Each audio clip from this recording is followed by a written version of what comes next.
Se tu m'acciro non ti dico niente. Che cos'è la canzone napoletana? La canzone napoletana è tutto, perché attraverso Bovio, Tagliaferra, Lama, Murolo e anche gli autori degli anni 50, Pisano, Alfieri, Cioff, Bonacura, Rendin, Russo e tanti altri, è conosciuto in tutto il mondo questa nostra bella Napoli attraverso queste belle canzoni tipo Solomie, tipo Tornar sull'Oriente. E anche lo stesso Pavarotti, se non avesse inciso queste belle canzoni, non avesse cantato tutte queste belle canzoni nei suoi concerti per tutto il mondo, non avrebbe fatto quel successo che ha avuto.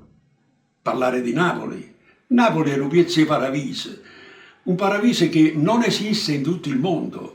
Se lo guardiamo dalla collina di Via Manzoni, cominciando poi scendendo a Via Orazio, poi scendendo insomma a Mergellina, vediamo questa Napoli attraverso Via Caracciolo che è veramente un grande spettacolo. Per quanto riguarda Sergio Bruni è stato il mio ispiratore perché io sono stato un appassionato sfegatato di Sergio Bruni. Attraverso lui mi è venuto questo prurito, come si dice a Napoli, di cantare e logicamente studiando, approfondendomi eccetera, ho avuto il piacere di entrare nel primo festival nel 1960 con la canzone che si chiamava Canzone all'Antica e trovandomi in mezzo a tutti questi mostri, Sergio Bruni, Franco Ricci, Aurelio Fieri, Giacomo Rondinella, Maria Pares, Mario Abate eccetera, per me è come se fosse stato un sogno, invece è stata veramente una grande realtà. Perché poi ho avuto il piacere di cantare le canzoni assieme a Claudio Will, insomma ad Emilio Pericola, a Robertino, a Milba, la stessa Milba e tanti altri, Maria Paris, Mario Abate, eccetera. Logicamente Napoli non c'è niente da fare, è la nostra, diciamo così, il nostro patrimonio che ci mantiene all'impiedi, è la nostra cultura.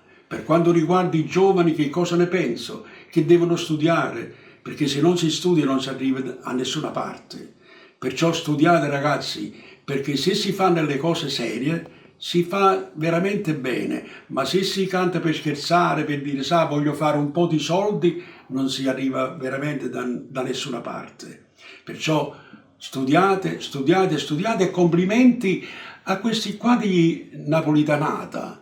Veramente complimenti e bravi, perché io vi ho ascoltato, specialmente il pianista che è molto bravo, e poi non fate altro che onorare Napoli e diffondere Napoli in tutto il mondo. Grazie, veramente grazie di quello che fate a nome di tutta Napoli e di noi cantanti napoletani di ieri. Grazie. E indifferentemente